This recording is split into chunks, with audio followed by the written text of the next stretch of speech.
fire when ready? You can fire when ready. Right on. All right. We're going to start with the putters. You need an introduction, bro. An introduction? Yeah. All right. I'll try again. Hi, friends. I'm Jimmy Disc Golf, and these are some of the discs that I throw in the air. Most of them I'll probably throw on the ground. They're all Prodigy, and I really like how they fly.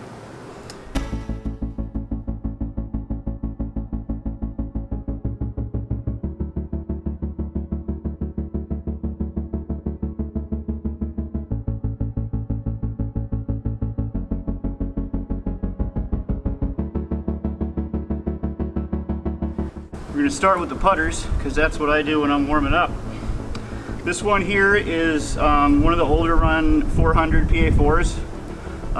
It says F2 Proto on it, so if I'm playing with people on my card that don't know me or whatever else, they'll get really tilted when they see the shot. I love misstamped discs like this, it's hilarious. And I've been throwing this run probably since 2015 or something like that. My first Prodigy Ace was with one of these. And I'm just a really big fan of the kind of the grippy 400 plastic. Next up in the putters, there's only two for throwing. This is a Seppo PA1.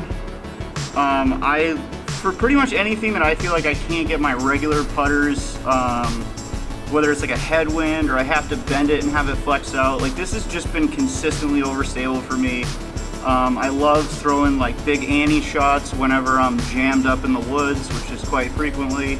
It's a really great disc. Very similar grip situation to that old 400, so that's very appreciated. Since I just mentioned them, we should probably talk about these guys here. These are the real money makers. These are old 300 PA1s. I always get putters in pairs. If you're playing a casual round, you should be taking 2 putts. It will make you better at putting twice as fast. These are probably 6 years old. I rotate them in and out. Sometimes I'll get fresher ones, but the grip on these are just fantastic. In the winter time when it gets a little bit colder and 300 kind of gets to that 350 level of tackiness, these are great. Like I just can always grip these if it's in the wind and whatever else. And even this beat up, they still have like a little bit of low speed finish, and I know that if I put a putt out at 30 or even just like a jumper from 80 or something, that like as it slows down it'll just give me that soft finish. And oh man, if I could just putt the whole time, if disc golf had like putt courses, that's what I would do for sure. Now if I can't putt and I have to approach, I'm gonna be throwing a forehand with an A2. The soft 300 ones are great. They will sort of snub nose taco and whatever else, but they maintain a good bit of stability. And once again, like the grip is key.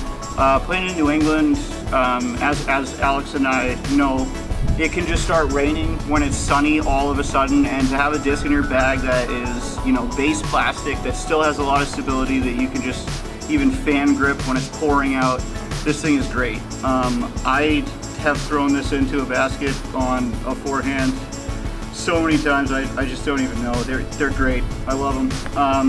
This one is an old 400 one that is like one of the flattest A2s that I've ever had. I can throw this at a 45-degree angle into a headwind and I know it's still gonna flex out. I might not get the hyzer, but it's not gonna turn into a roller. This thing is an absolute tank. I would say it's, you know, probably closer to how an A1 flies.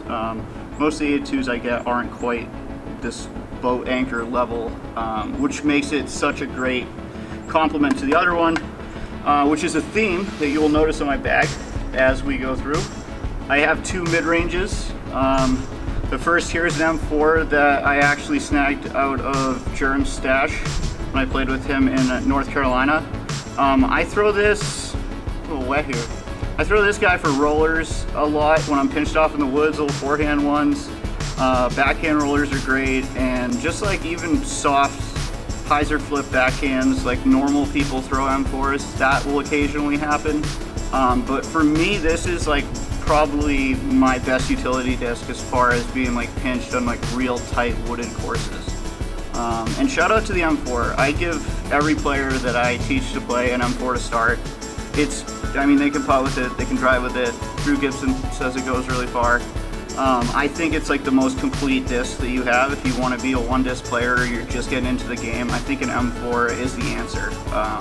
You don't need high speed drivers or anything. M4 definitely goes pretty far. And then this special guy here is the Test M2. I have a few of these. I cycle them in and out. This is just the only M2 that I need. I've thrown, MX3s and other M2s, and I just love Test M2s too much. They keep their stability for years, literally years, as you throw them into trees.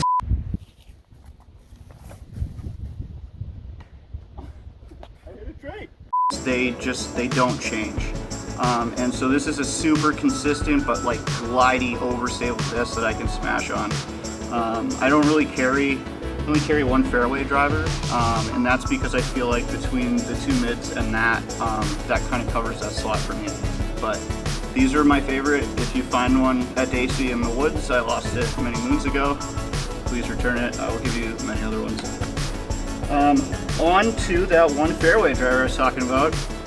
This is a 400 gray. These were like the early proto run. Once again, that grippy, opaque 400 plastic. So let's keep the people guessing and not tell them what mold it is. Okay. Because that's what you just did. I didn't tell them. This is an old gray proto F2. It is one more than the F1s, and it's a little bit less than the rest of the Fs. And I love F2s. They're my favorite fairway, and it's because there's a 2 and there's an F, and it's an F2.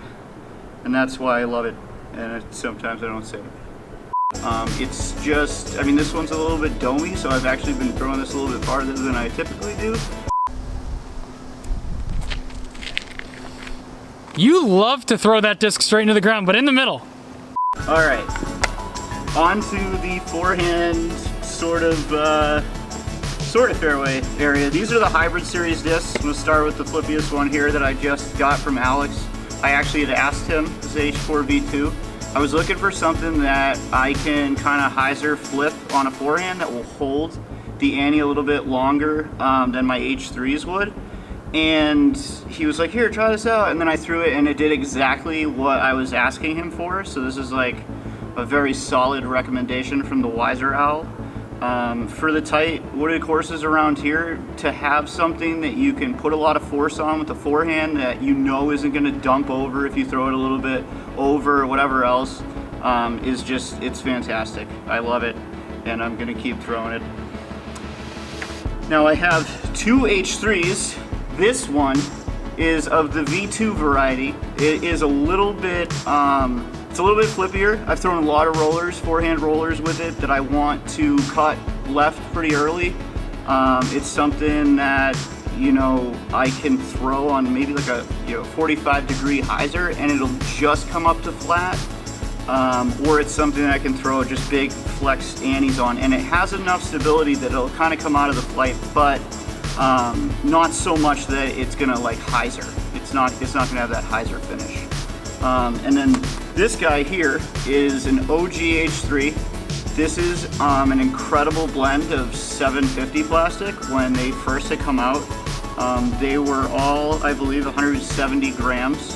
I have a few of these, and this is what I throw for like power forehands. If I'm not throwing a full driver, the OG H3 is what I'm gonna throw, for distance. If I can't have something finished, but I still want it to push, 350, 400, and just have kind of a soft hyzer finish, this is the answer. What goes in order from H? Is it X? So I have two X discs. This X2 is what I throw the majority of my tomahawks with. It's a little bit lighter, it's 168. It's the most overstable X2 of the ones that I tried of this variety. There's another stamp, I think that was two-tone like this, that there were 174. This one is much more overstable. It's got like a lot of dome. I feel like I get more glide out of my tomahawks as they pan out with this. And it goes really far when you throw it upside down and over your head. I love this X2. This is 400, grippy, opaque style. And then, the other X, the dirtiest X in the bag, is this X1 here. I throw the majority of my forehand rollers with this. I can throw it as hard as I can on a slight angle, and I know until it hits the ground, it's not gonna flip over. It's just impossible to get it that far. It's super flat. If it's really, really windy, I'll throw tomahawks with it, but you have to throw it way harder to get it to pan out. I mean, X1s are just the most overstable disc. Everybody knows that.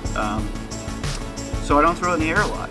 A lot of rollers with this guy, and you only need one of them, because if you don't throw it in the air, you don't really lose it. Now on to a new mold that I have really been enjoying here is the D Model OS.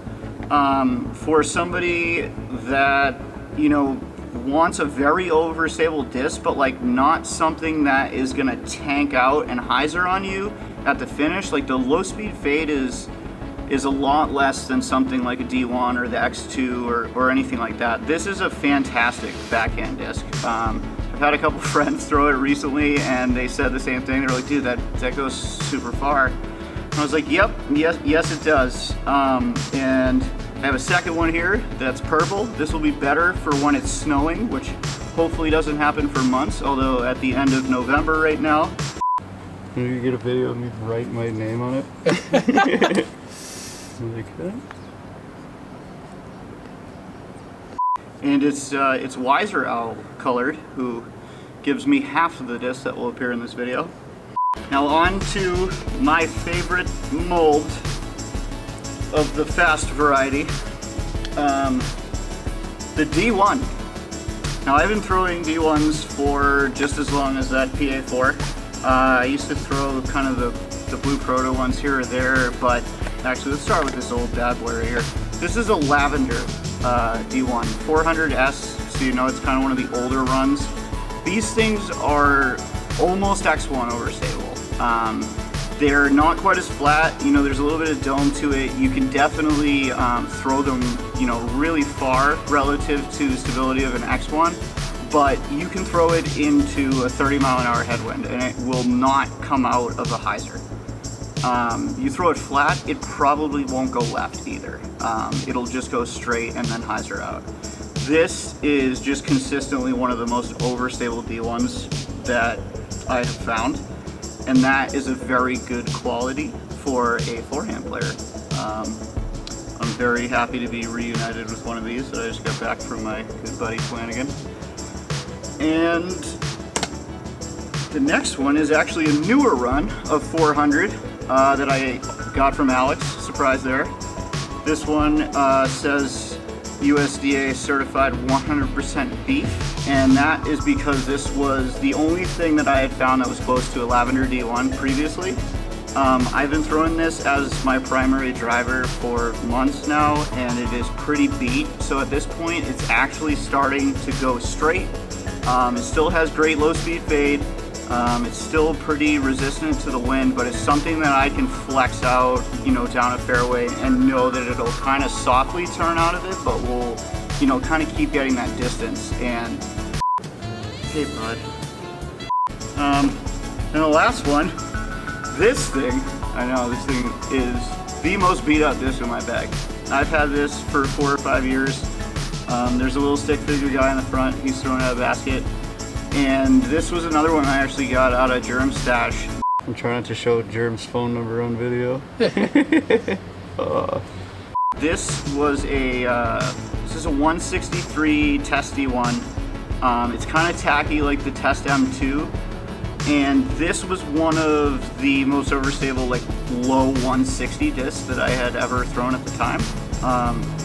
5 years later, this is a paper plate. I throw this mostly for rollers. I can throw Skamahawks with this.